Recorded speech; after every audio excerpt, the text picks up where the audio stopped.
February 21, 1945. The air hung heavy with the acrid stench of sulfur that permeated the black volcanic sand of Iwo Jima. 3 days into the invasion, the Marines of the 5th Division found themselves pinned down by devastating fire from a network of hidden Japanese bunkers nestled into the rocky terrain just inland from the beach. For 72 hours, they had been unable to advance more than a few yards. Every attempt met with a withering hail of bullets that cut down men with mechanical precision. Artillery and naval gunfire had proven useless against the reinforced concrete fortifications buried deep in the island's volcanic rock. Traditional tactics were failing, and the beaches behind them were accumulating more dead and wounded with each passing hour. This tiny sulfuric island, just 8 square miles of seemingly worthless volcanic rock, was exacting a terrible price in American blood. The men called it the meat grinder, a place where human bodies were fed into the machinery of war and came out in pieces. But across the churning surf of the landing beaches came the answer,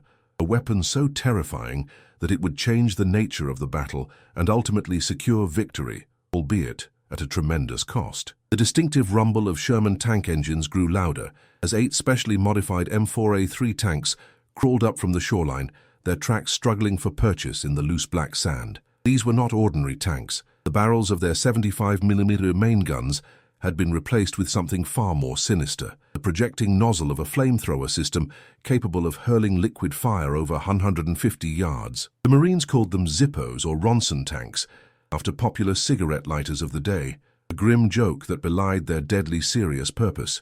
What happened next would become legend in the annals of Marine Corps history and would forever change the way wars against fortified positions would be fought. Lieutenant Marcus Dennison wiped the volcanic grit from his eyes as he peered through the vision blocks of his Sherman tank. The interior was sweltering.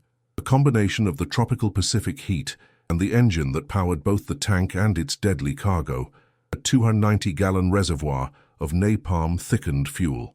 Sweat soaked through his cotton utility shirt, creating dark patches that never had a chance to dry in the humid confines of the steel beast. "Target at 2 o'clock, about 100 yards, he called to his gunner, Corporal Thomas Wilkes.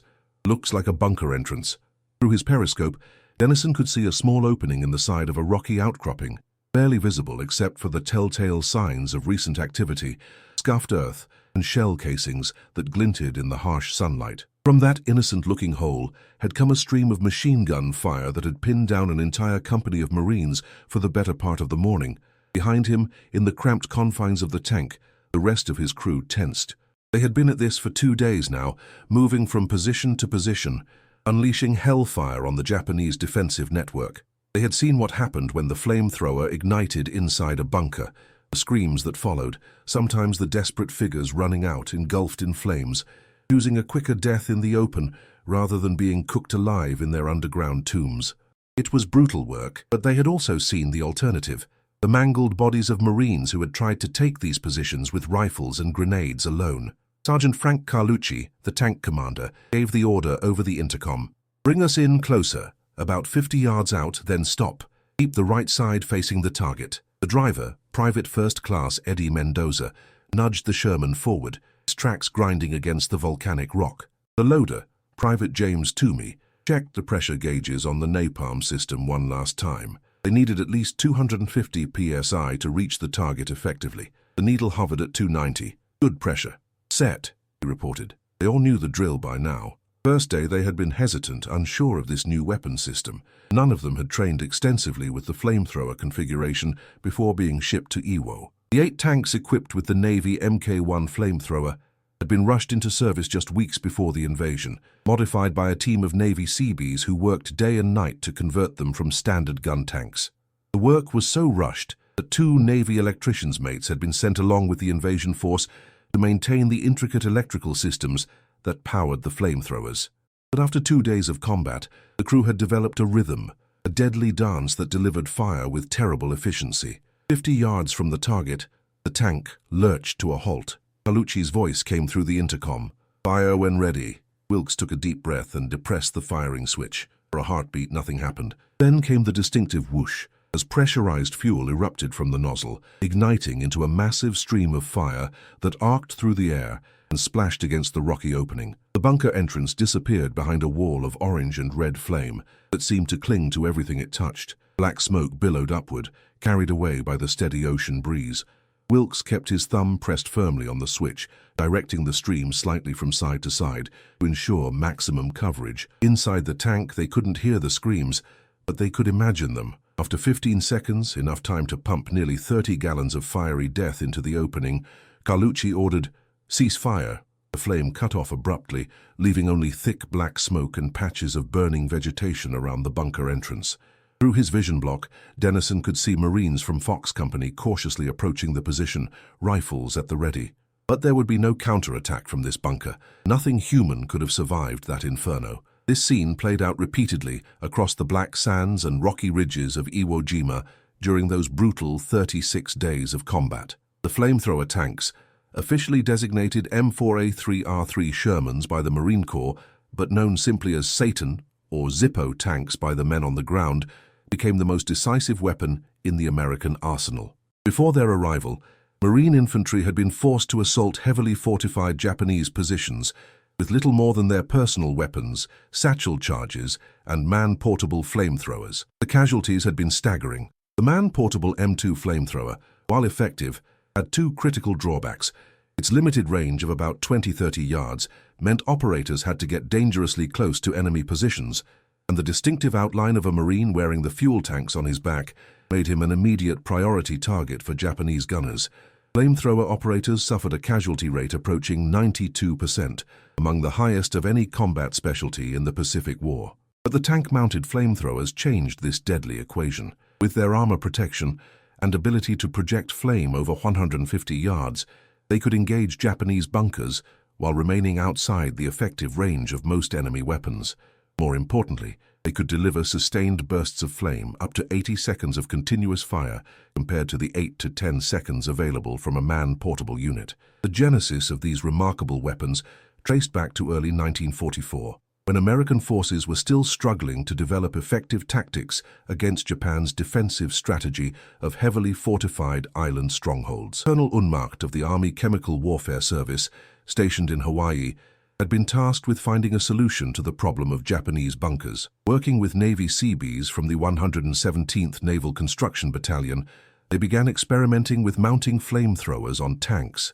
The first attempts used the lighter M3 Stuart tanks, nicknamed Satan, which saw action in Saipan. But the real breakthrough came when they acquired 8 M4A3 Sherman medium tanks and installed the Navy Mk1 flamethrower system. The installation was incredibly complex. Each conversion required 150 pounds of welding rod, 100 electrical connections, and cost between $20,000 and $25,000 per tank, equivalent to approximately $300,000 in today's dollars.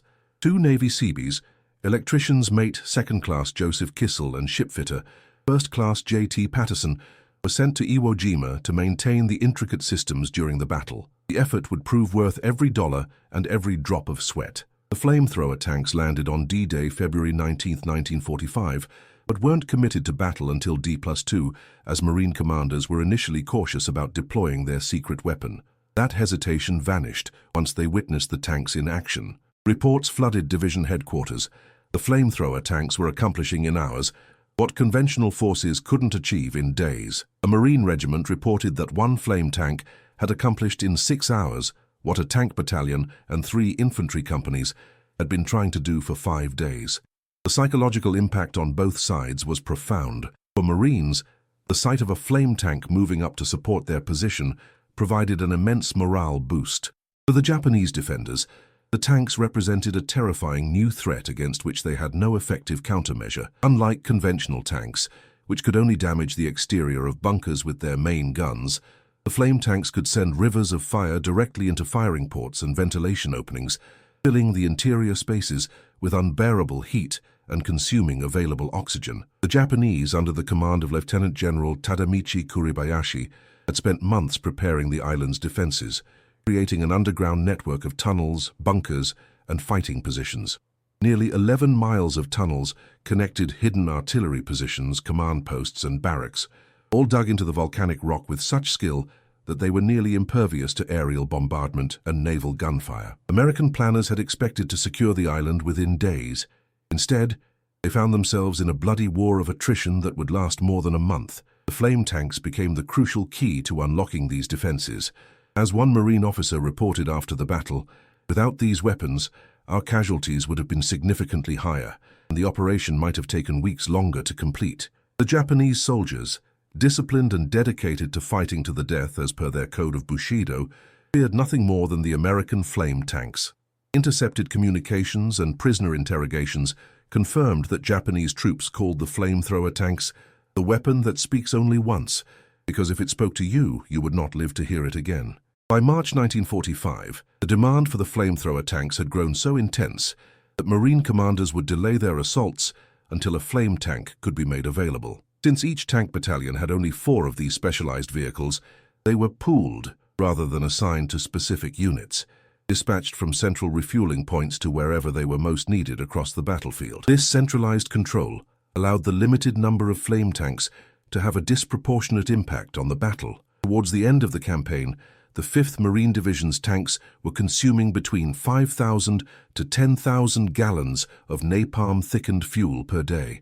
By the battle's conclusion, more than 360,000 gallons had been expended, enough to fill more than half of an Olympic-sized swimming pool with liquid fire. Post-war analysis estimated that approximately 30% of all Japanese soldiers killed on Iwo Jima died by flame, either from the tank-mounted systems or from portable flamethrowers. The weapon's effectiveness was so compelling that after the battle, the Fleet Marine Force requested 54 additional flamethrower tanks, 9 for each Marine Division in the Pacific Theater. The interior of a flamethrower tank was a special kind of hell for its 5-man crew. Standard Sherman tanks were already notoriously uncomfortable, cramped, poorly ventilated, and sweltering in the Pacific heat. The flamethrower conversion made these conditions exponentially worse. The massive fuel tanks took up space that further restricted movement, and the ever-present smell of napalm mixture permeated everything. Crew members lived with the constant awareness that they were essentially sitting inside a potential inferno. A single enemy round in the wrong place could turn their vehicle into their funeral pyre. Yet the men who operated these machines developed a special pride in their role. They knew that every bunker they neutralized potentially saved dozens of Marine lives. Tank Commander Staff Sergeant Raymond Wilson of the 4th Tank Battalion expressed this sentiment in a letter home. "It's terrible work, the worst thing I've ever had to do. But when you see what's left of the Marines who tried to take these positions without us, you stop questioning and just do your job. The Japanese have turned this island into a fortress, and sometimes fire is the only thing that works. We're saving lives, American lives, and that's what keeps us going." March 8, 1945. The battle for Iwo Jima had been raging for 17 days, and though the iconic flag had been raised on Mount Suribachi nearly 2 weeks earlier, the northern portion of the island remained firmly in Japanese hands. The terrain here was even more challenging than the southern sector, a nightmarish landscape of rocky ridges, steep ravines, and countless concealed bunkers. First Lieutenant Michael Garrison of the 5th Marine Division surveyed the smoking landscape before him. His company had been trying to advance across a particularly exposed piece of ground for the past 3 hours, losing 17 men to unseen Japanese machine gun positions. The ground was too rocky for effective foxholes, leaving his Marines dangerously exposed. Naval gunfire and artillery had proven ineffective against the well-concealed Japanese positions. He knew what he needed. "Runner," he called to a young PFC crouched nearby. "Get back to battalion and tell them we need a flame tank. We're pinned down with no way forward." The runner nodded grimly and sprinted back through the rocky terrain, keeping low to avoid the periodic burst of machine gun fire that swept the area. 40 minutes later, Garrison heard the distinctive rumble of a Sherman's engine. The massive silhouette of the tank appeared over a rise to his left, the morning sun glinting off its modified turret. Unlike a standard Sherman with its protruding 75mm gun, the flamethrower variant had a distinctive short nozzle where the main gun should be.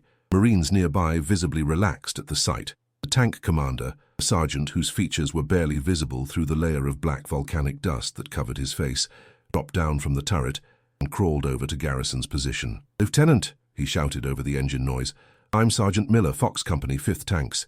Heard you boys needed some help." Garrison pointed toward a rocky outcropping about 150 yards ahead. 3 machine gun positions, maybe more. They've got interlocking fields of fire. We can't move forward, can't flank them. They're dug in too deep for artillery." Miller nodded, his eyes narrowing as he studied the terrain.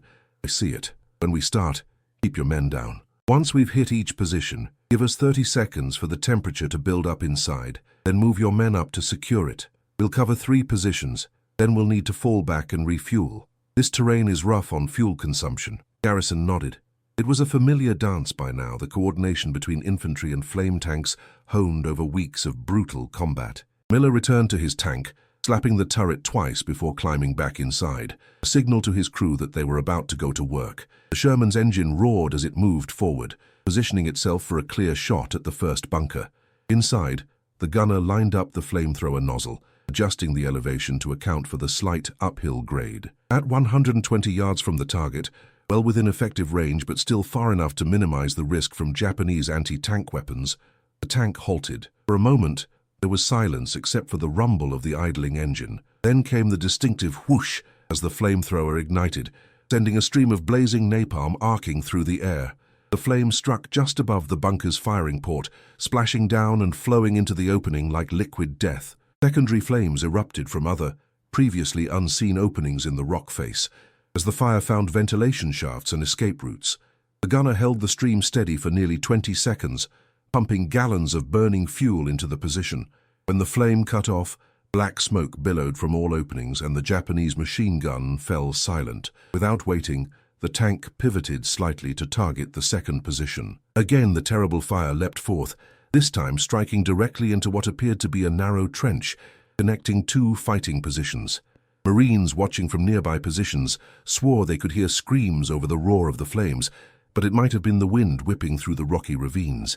The third position received the same treatment, disappearing behind a wall of flame and smoke. After the third burst, Sergeant Miller's voice crackled over the radio. All 3 positions engaged, move up and secure. Lieutenant Garrison waved his men forward. They advanced cautiously, rifles ready, but encountered no resistance. The bunkers had been completely neutralized. Inside the first position, they found the charred remains of 3 Japanese soldiers still manning their machine gun. The intense heat had fused parts of their uniforms to the weapon. The second and third positions told the same story. In less than 5 minutes, the flame tank had eliminated an enemy strongpoint that had been holding up an entire company's advance for hours. As Garrison watched the Sherman reverse course to return for refueling, he thought about how many of his men would have died trying to take these positions without the tank's support. The calculus of war was brutal, but clear. The flamethrower tank's effectiveness stemmed not just from its physical destruction, but from its profound psychological impact. Japanese soldiers, indoctrinated to fight to the death and never surrender, would sometimes abandon positions when they saw flame tanks approaching, the only time in the Pacific campaign where such behavior was regularly observed. American intelligence officers noted that captured Japanese diaries and letters revealed an overwhelming fear of the American fire tanks. This terror was well-founded. Unlike a bullet or shell fragment that might wound but not kill, the flamethrower was almost always fatal and in a particularly horrific manner. Burns covered the body, lungs seared from superheated air, oxygen depleted by the consuming fire. Death could come in seconds or agonizing minutes. Even for the Japanese, with their cultural emphasis on stoic acceptance of death, the flamethrower represented something beyond normal combat. It was perhaps the most terrifying demonstration of America's industrial might, the fusion of mechanical power, chemical science, and tactical innovation into a weapon that seemed almost supernatural in its destructive capability. The effectiveness of the flamethrower tanks was not without controversy, even among American forces. Some officers questioned the moral implications of such a weapon, which by design inflicted one of the most painful deaths possible. Chaplain Robert Winston, attached to the 4th Marine Division, wrote in his journal, "The men who operate these tanks carry a heavy burden. They see the effects of their weapon directly and must somehow reconcile this with their humanity. I've counseled several who struggle with what they've done, even knowing it saved Marine lives."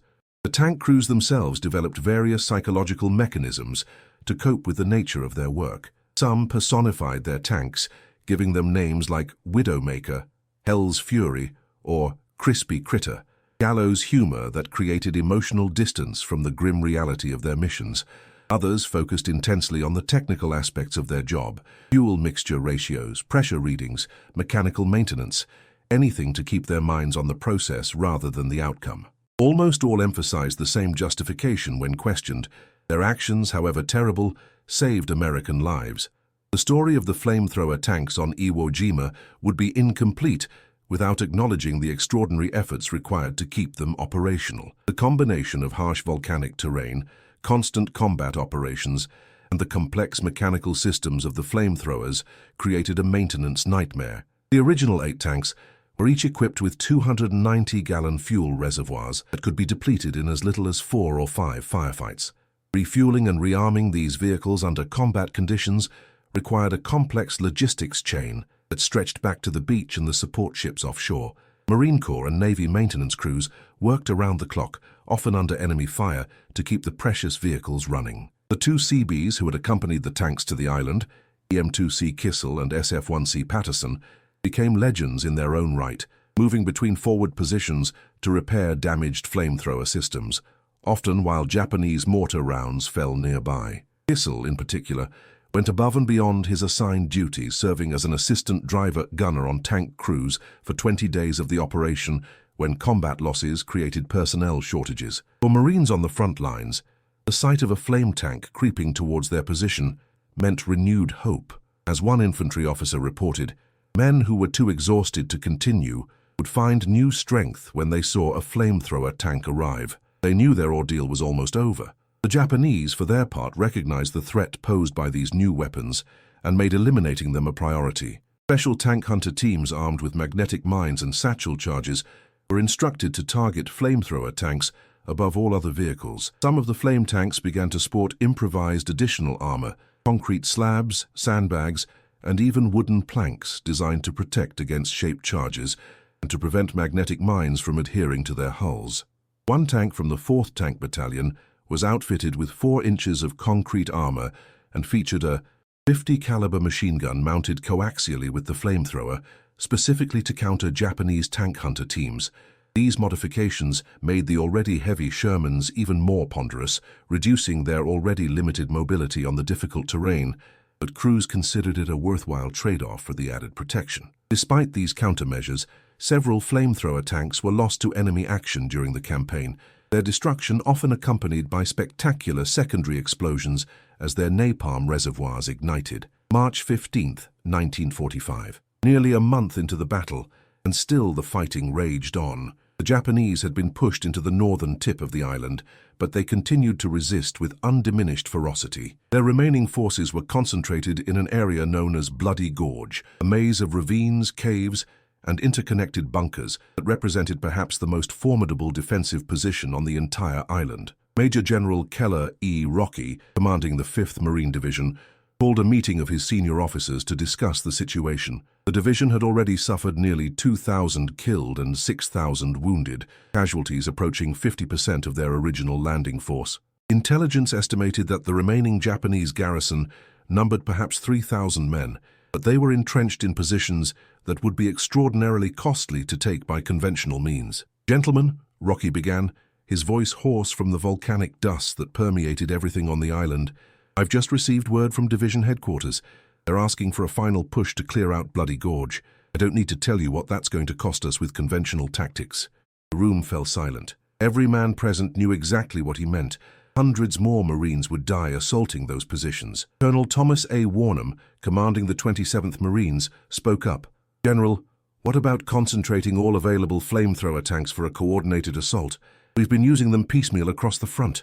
What if we brought them all together for one massive push?" The room buzzed with discussion. It was an unorthodox suggestion. The flame tanks had typically been used to support infantry operations across multiple sectors, not as a concentrated spearhead. Lieutenant Colonel William Chapman, the division's operations officer, nodded slowly. "We could pull all 8 remaining flame tanks together, plus every available conventional Sherman for protection.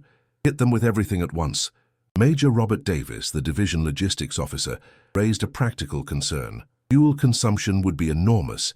We'd need to establish forward refueling points to keep them in action. For nearly an hour, they debated the details of the plan, working through the complex coordination required. By the end's meeting, Operation Blowtorch had taken shape, the largest concentrated use of flamethrower tanks in the Pacific War. Over the next 48 hours, the 8 remaining operational flamethrower tanks were withdrawn from their supporting roles across the front lines and brought to a central assembly area just south of Bloody Gorge. Each vehicle was thoroughly inspected, repaired as needed, and loaded with a full reservoir of napalm mixture. Conventional Sherman tanks, armed with 75mm guns, were positioned to protect the more vulnerable flame tanks from Japanese anti-tank teams. Artillery units prepared a preliminary bombardment plan to suppress enemy positions during the flame tanks' approach. Air support from carrier-based aircraft was coordinated to strike deeper positions beyond the tank's reach. Marine infantry companies were briefed on their role, following closely behind the tanks to secure positions after they had been subjected to flame attacks. The operation would commence at dawn on March 18th, preceded by a feint on the eastern flank to draw Japanese attention away from the main thrust. As darkness fell on the eve of the operation, tank crews performed final maintenance checks and tried to get what rest they could. Many wrote letters home, aware of the extreme danger they would face the next day. Dawn broke with a massive artillery barrage that shook the entire northern end of the island. Over 300 guns from marine artillery units and naval vessels offshore pounded suspected Japanese positions for 30 minutes, creating a curtain of fire and smoke across Bloody Gorge. As the barrage lifted, the roar of tank engines filled the air. 8 flamethrower tanks, each accompanied by 2 conventional Shermans, began their advance into the mouth of the gorge. The lead tank, nicknamed Old Faithful, was commanded by First Lieutenant David Anderson, a veteran tanker who had been fighting on Iwo since D-Day. Inside his tank, the temperature had already climbed above 100 degrees, and they hadn't even begun firing yet. "All tanks maintain intervals of 25 yards, he ordered over the radio. "Hit any position that looks active. Maximum burn time of 20 seconds per target, then move on. We need to keep moving." The column of tanks rumbled forward, grinding over the rough volcanic terrain at a steady 10 miles per hour. The Japanese response was immediate and fierce. Machine gun fire rattled off the tank's armor, and mortar rounds began falling around them, throwing up geysers of black sand and rock. A Type 99 magnetic mine detonated against the track of one of the conventional Shermans, immobilizing it, but the formation pushed on. As they entered the narrowest part of the gorge, Japanese firing positions revealed themselves on both flanks. "Target left, bunker complex," Anderson called to his gunner. The flamethrower roared to life, sending a stream of burning napalm into a camouflaged opening in the rock face. Secondary explosions indicated that they had hit an ammunition storage area. The other tanks engaged targets of opportunity on both sides of the ravine, filling the gorge with flame and thick black smoke. The heat became so intense that vegetation on the slopes began to catch fire, adding to the inferno. Marines following behind the tanks watched in awe as the entire ravine seemed to erupt in flames. "It was like looking into the mouth of hell itself," Sergeant Thomas Riley of the 27th Marines later recalled. "The whole world was on fire." For 3 hours, the flame tanks worked their way methodically through Bloody Gorge, emptying their reservoirs into every cave, bunker, and crevice that could potentially harbor Japanese defenders. When their fuel ran low, they withdrew to hastily established refueling points, while fresh tanks took their place at the front. By mid-afternoon, the gorge had been transformed into a charred, smoking ruin. Marine infantry moved forward to secure the area, encountering only sporadic resistance from shell-shocked survivors. The human cost to the Japanese defenders was appalling. Later surveys estimated that over 1,200 Japanese soldiers died in Bloody Gorge that day, most from the effects of the flamethrowers. American casualties were remarkably light, just 14 killed and 47 wounded, most from mortar fire and isolated pocket of resistance that survived the flame attacks. Operation Blowtorch had achieved its objective at a fraction of the expected cost in American lives. When General Rocky received the report that evening, he simply nodded and said quietly, "Those tanks just saved hundreds of my boys." The battle for Iwo Jima would continue for another week, but the back of the Japanese defense had been broken. On March 26, 1945, Iwo Jima was declared secured, though isolated pockets of Japanese resistance would continue for weeks. The cost had been staggering, nearly 7,000 Americans killed and another 20,000 wounded. Of the 21,000 Japanese defenders, only 216 were taken prisoner. The rest fought to the death, committed suicide, or died of wounds or starvation in the island's caves. Among the many weapons employed during the bloody campaign, none had proven more decisive than the flamethrower tanks. Major General Clifton Cates, commanding the 4th Marine Division, stated in his after-action report, "The flamethrower tank was probably the most valuable single weapon employed at Iwo Jima." The commander of the 5th Marine Division was even more emphatic, writing, "Events proved that the flamethrower tank was the most important single weapon available to this division. This assessment was echoed at every level of command. Captain Frank Caldwell of the 26th Marines perhaps put it most succinctly. In my view, it was the flame tank more than any other supporting arm that won this battle. The success of the flamethrower tanks on Iwo Jima led to an immediate expansion of the program. The Fleet Marine Force requested 54 additional flame tanks, 9 for each Marine division,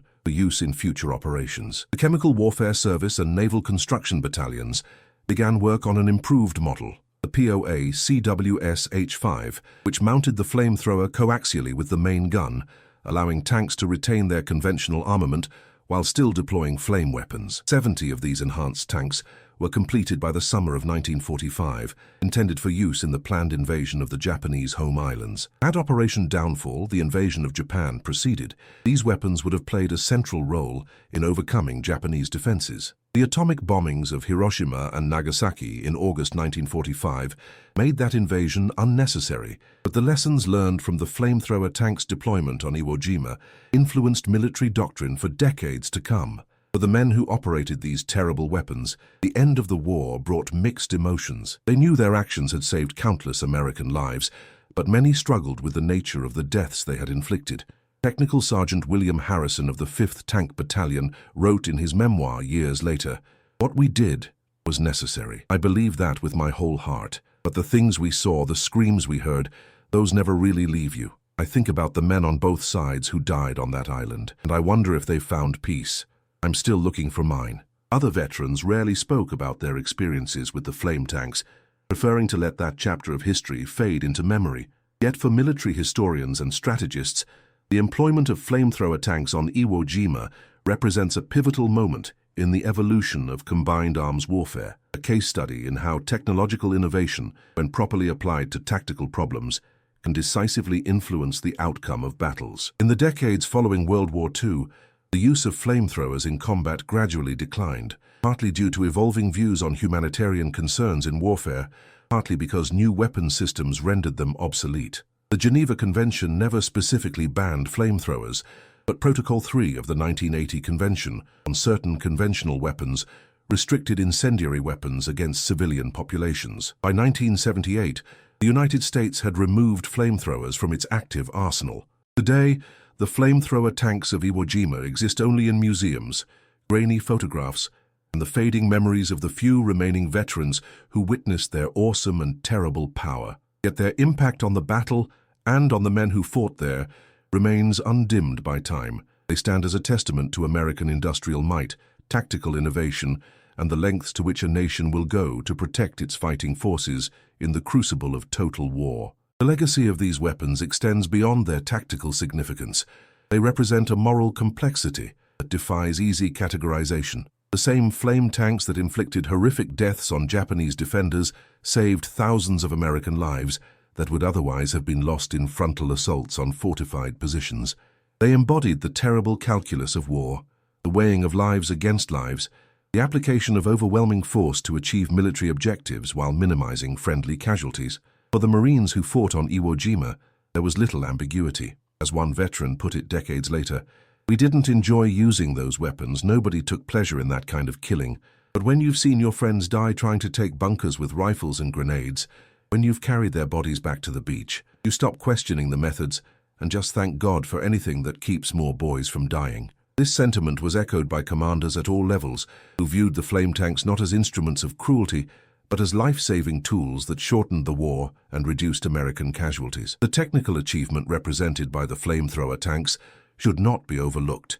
The conversion of standard Sherman tanks to carry and deploy flame weapons required sophisticated engineering under wartime conditions with limited resources. The Navy Seabees who performed this work demonstrated remarkable ingenuity, adapting and improving the systems based on battlefield feedback. Each tank conversion required 150 pounds of welding rod, 100 electrical connections, and countless hours of skilled labor. The intricate fuel delivery systems, ignition mechanisms, and pressure regulation components had to function flawlessly under combat conditions in one of the harshest environments of the Pacific Campaign. That these complex weapons performed so effectively is a testament to American technical prowess and the dedication of the maintenance crews who kept them operational throughout the battle. As the sun sets over Iwo Jima today, the island seems peaceful, almost serene. The black sand beaches where Marines died by the hundreds are now quiet, disturbed only by the gentle Pacific waves. The volcanic ridges and ravines where flamethrower tanks once projected rivers of fire are covered with vegetation, nature reclaiming what man once fought so bitterly to possess. Yet beneath the surface, the island remains a vast memorial to the men who fought and died there. Unexploded ordnance still lies buried in remote areas. The collapsed remains of bunkers and tunnels honeycomb the volcanic rock. And in the soil itself, the chemical residue of thousands of gallons of burned napalm mixture persists, a lingering molecular memory of the flames that once swept this island. For those who study military history, the flamethrower tanks of Iwo Jima offer important lessons about the integration of specialized weapons into combined arms operations, the psychological impact of new technologies on both friendly and enemy forces, and the moral complexities inherent in developing ever more effective means of killing. For the dwindling number of veterans who served there, the memories remain vivid. The sight of flame arcing through the air, the smell of burned fuel and flesh, the knowledge of what happened inside those bunkers when the fire struck. And for the families of those who fought there, both American and Japanese, Iwo Jima represents a crucible where the fate of nations was decided not by grand strategy or political maneuvering, but by the courage and sacrifice of individual men, the effectiveness of their weapons, and their determination to prevail against all odds. As we contemplate the flamethrower tanks of Iwo Jima from the vantage point of history, we are confronted with the full spectrum of human capability, our technical ingenuity, our tactical adaptability, our capacity for both destruction and self-sacrifice. These weapons, terrible as they were, helped secure victory at a pivotal moment in world history. They saved American lives while taking Japanese ones. They represented both the worst of war, its cruelty and inhumanity, and the best of those who wage it, their innovation, dedication, and commitment to their comrades. In that contradiction lies the enduring fascination and the enduring tragedy of warfare. The flamethrower tanks of Iwo Jima do not resolve this contradiction, they embody it, and in doing so, they compel us to remember not just how they helped win a battle, but what that victory cost both victors and vanquished. The beaches are silent now, the tanks are gone. The men who operated them have mostly passed into history, but as long as we study warfare and its impact on human affairs, the story of how American flamethrower tanks destroyed the Japanese on Iwo Jima will remain a powerful reminder of the terrible necessities of combat, the ingenuity born of desperate circumstances, and the complex moral terrain that soldiers navigate when their nation calls them to war. It is a story not of glory or triumph, but of grim determination and survival, of technology harnessed to overcome a fanatical enemy, and of the heavy burden carried by those who operate such weapons in the service of their country. In remembering this story, we honor not just those who fought there, but all who have faced the harsh realities of combat and returned forever changed by the experience. Their sacrifices, their innovations, and their moral courage form an essential chapter in our understanding of war and its consequences for those who wage it, regardless of which flag they serve under or which weapons they employ in the field of battle.